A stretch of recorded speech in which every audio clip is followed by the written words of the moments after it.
continue with our third installment with Mr. John Hunt, Irish patriot and Gaelic Park member. We have Tygo O'Reilly at the end with my dad, Willie Joe Casey, the man of the hour, John Hunt, his daughter Bridget, His granddaughter Bridget, Oh! and myself, Teresa. And we're going to start where we left off, and we're going to hopefully get back to Chicago, where he spends his days now. But before we head for Chicago, there's one tale of an escapade that John had in England prior to leaving for his world tour. So John, enlighten us on that and tell us about that. But as I said, in the last two rounds that we have already been through with, that my childhood in the first one, and then my travels as a seaman and various things like that. But there's one thing that I forgot to mention that happened to me when we were paid off of a ship in Hull. We were paid off of a ship in Hull, and we were on the way. All the seamen got off the boat, and I belonged to Tilbury Union, like I said. That was the seaport that I was belonged to, Tilbury Docks in London. And we were on our way up to the Union Hall, and we were after. I had my money in my pocket. I was sitting on the train, and I must have had a few drinks, I suppose. Are you sure? You can't remember? And I found the hand, or something happened in my back pocket, and the fellow that was alongside me when we sat down first, when I woke up, he wasn't there anymore. And I put my hand back, and I found my book was gone. My money was gone, and my seaman's book. And I looked, I jumped up, and I saw him going down the corridor, the train, and I hopped up, and he was moving fast in front of me. And anybody that travels by train will know that there's a string going along the corridor, and I pulled the string. We were flying now, going through up the Midlands, and the train stopped, and it was a big countryside. He jumped off of the train, and if he did, I jumped off after him, and he ran through the field, and I'm after him, okay? And I was catching up on him, and he threw the book. And all I wanted was my book and my money. And I went and I got the book and the money that he threw in the field, and I came back on the train. They never said a word to me. The conductors never said a word to me or nothing, because I said when I was jumping off, he's got my money. Right. And when I got back on the train, I had my money and everything got back. But I forgot, I thought that was important to know that no matter where I was, or what happened to me, I was able to handle myself, and I was prepared for that guy. And he was a very lucky man I didn't catch him. I will say that. But anyway, that was the story that you referred to, Willie. Now, after that, I got 48 hours to get out of Japan, okay, from the provost marshal. Now, the provost marshal in Japan was an American, because the Americans had the power, the law, they exercised the law there. And integration, it'll tell you something about that. I went into an American barrack, or I went into a barrack in Japan, an American barrack, and it was all, they were all black soldiers. Everybody that was there was, so I saw what it was like to be in one of these situations. But coming after that, we're leaving Japan now, and I got 48 hours to get out, so they got me on a ship. The Marsh was the shipping agent that time. They were named Marsh shipping agents, but they put me on a ship called the Greta Marsk. The Greta Marsk was a Norwegian ship there. The Marsh line, you could see there, the things passing here. So they put me on that ship, and it took us, I think, about 2 weeks to get as far as San Francisco. So when we got to San Francisco, I had no intention whatever of jumping that ship, of getting off of that ship. No intention.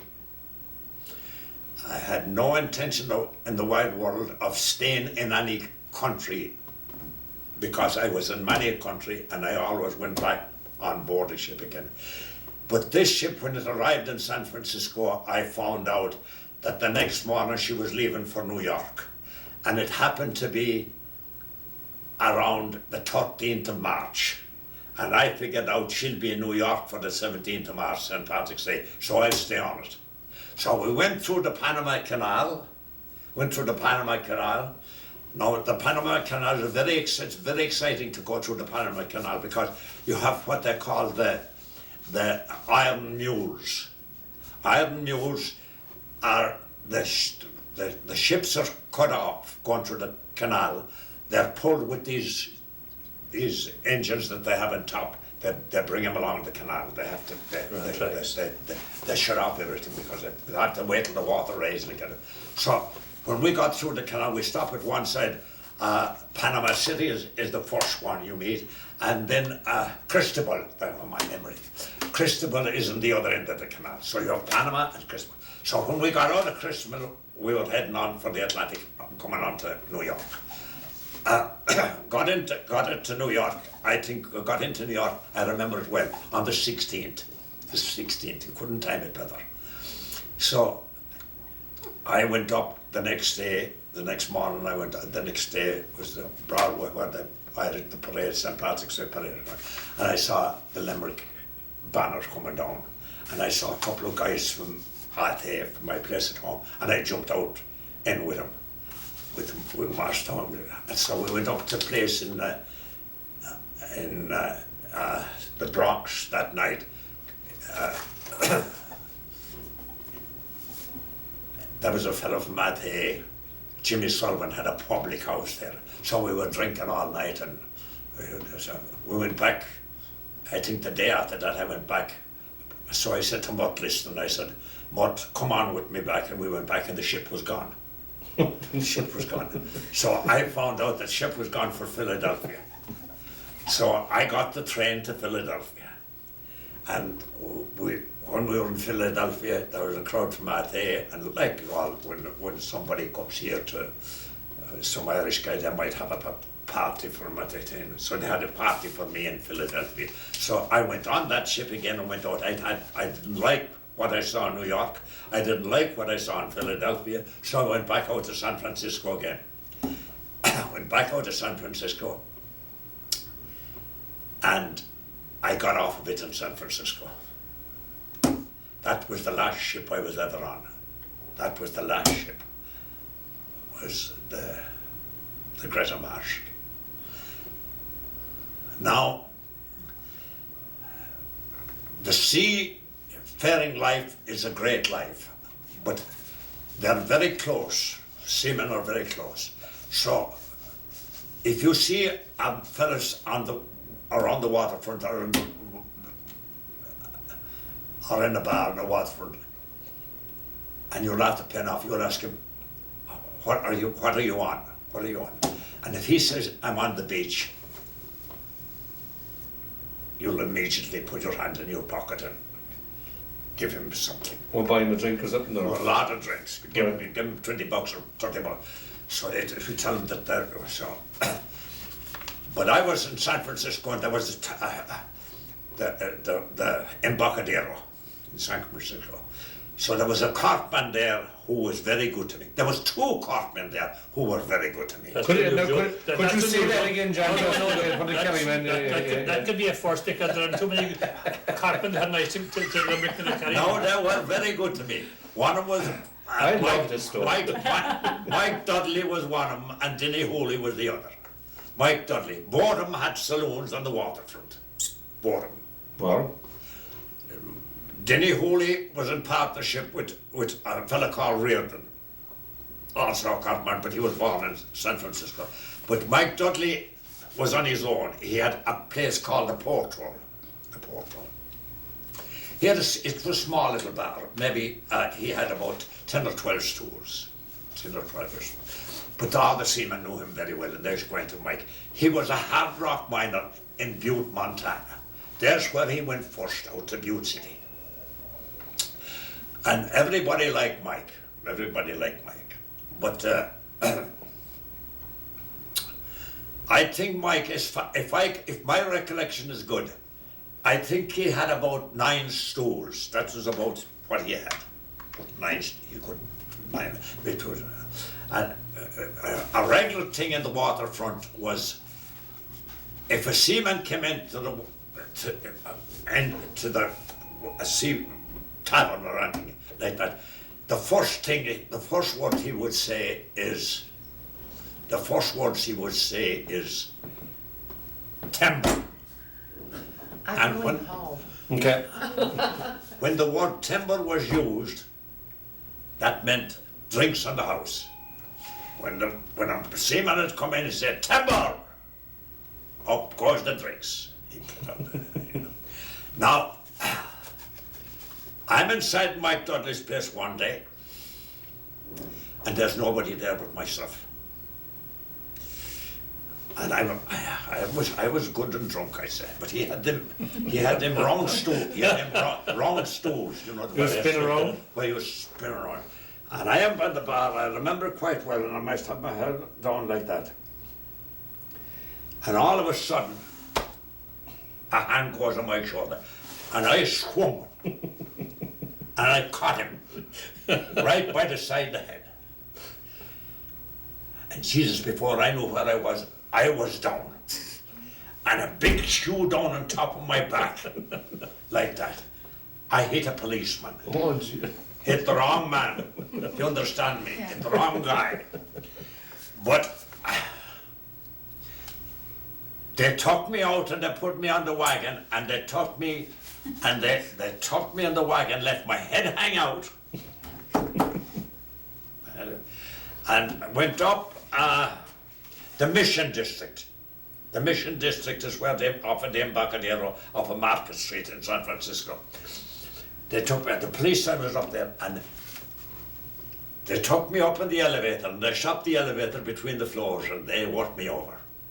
They gave me they said, as long as you're in San Francisco again as a seaman, you'll never again hit another San Francisco policeman.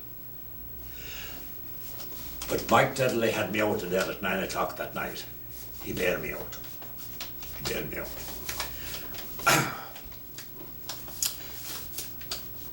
But in the meantime, from the time that they were after working me over in the elevator until I was bailed out, I was put into what's called the drum tank. It's a big cage, maybe as big as this room. And there's all these winos and everything inside it. And you've never seen the likes of it. They're all winos. So, anyway, I'm right at home. right at home.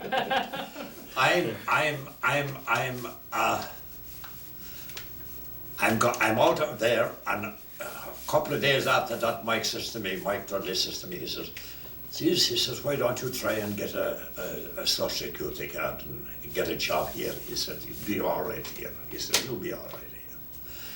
And I said, I don't know, Mike. I said, I don't know what way to get it. So he kept at me, and I went up to the Irish consul's office, and I was very fluent in Gaelic that time, and I started talking Gaelic, and I don't know whether the guy didn't know too much Irish or what, but he gave me a letter to go get a social security card. Oh. And that's my first shot, was the social security card I got there in San Francisco. My initial numbers is at the West Coast, 554. Mm-hmm. That's my 554.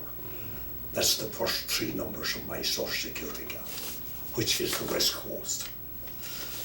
I didn't know that. Yeah, they're all area. Yeah. 359 is Chicago? Yeah. 33, it was originally 333, 332. Yeah. Go ahead, John. So now, the next thing that happened was, I got the social security card. Next thing now is I came down to Adelaide. So I see where Mike's seen it, I think. There was a job with a paint company, making paint, no, not a Not paint, right. Making paint. And I goes in there, there's an Irish guy there inside that I'm with. He goes, and I was there for 2 days when he said, myself and he used himself for myself and a Cashel Island guy are going to Chicago. Jesus, I said, is there any room for me in the car? He says, yeah. He said, there'll be room for you. The guy's name from Cashel Island was Prendable. I got on the guy's name from Limerick was Mikey Judd Alton. So we came on. It took us about a week to get to Chicago driving. So we didn't know we came on Route 66 all the way. I'll never forget it. I was on Route 66. We stayed, when we arrived in Chicago that night, we stayed, and it was inside, we went into, it was a colored district. We started driven down in Welcome, and stayed with in the Black Velvet. But no, that's my first time in Chicago. I'm here since. This is my story. Here is where my story starts. Driving to Chicago. I was about 3 days in the paint factory. I had no money. Arrived in Chicago. I don't know what way we mixed up over there. But that night I finished up at 54th and Halstead Street at Dan Corns.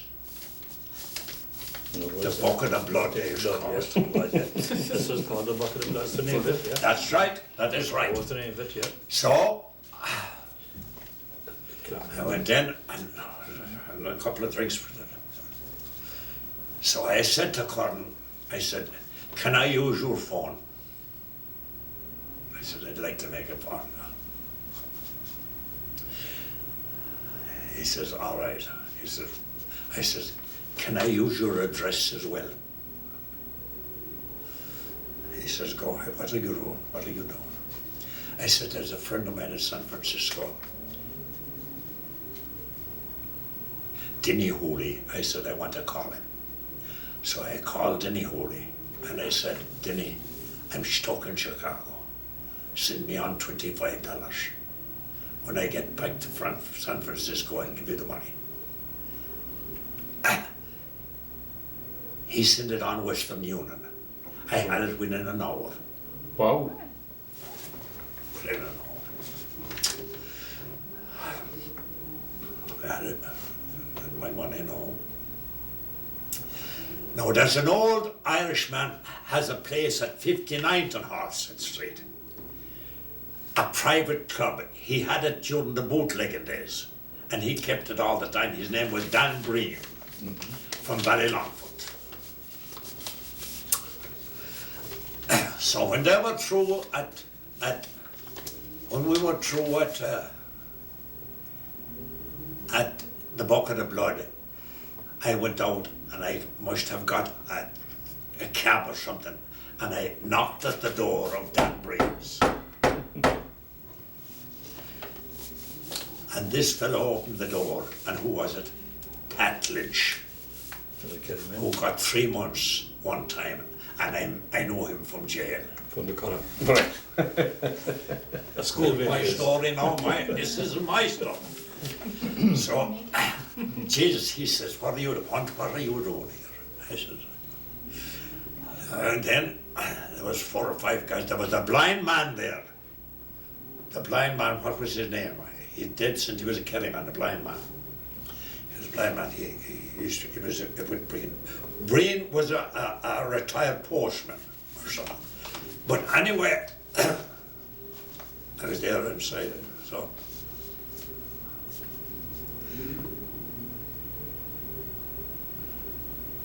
It must be about 2 hours or so after that, the 2 guys that I came to Chicago with knocked at the door.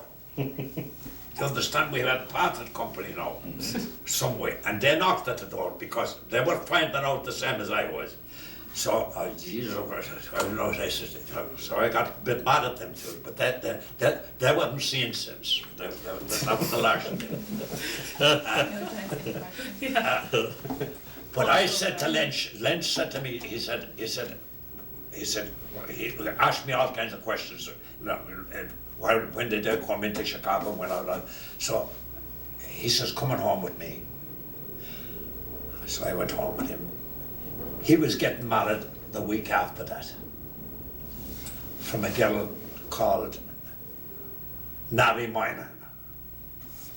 Navy Moynihan. Her father was a doctor back at our own new place. So I stayed with him there, but he said to me the next day, we said, you better get a job with it. So I went into this agency and they said, they're looking for a waiter, porter at the racket club. Downtown? I'm going high now. Well, you'll find out From the wine set, You'll the find wine out. set to the wine You'll find waiter. out how high I'm going in a minute. So they said they're looking for a man. It was an agency. So I went to the racket club and I got a job as a waiter. And it was the eve of the convention, of the Democratic Convention, the night that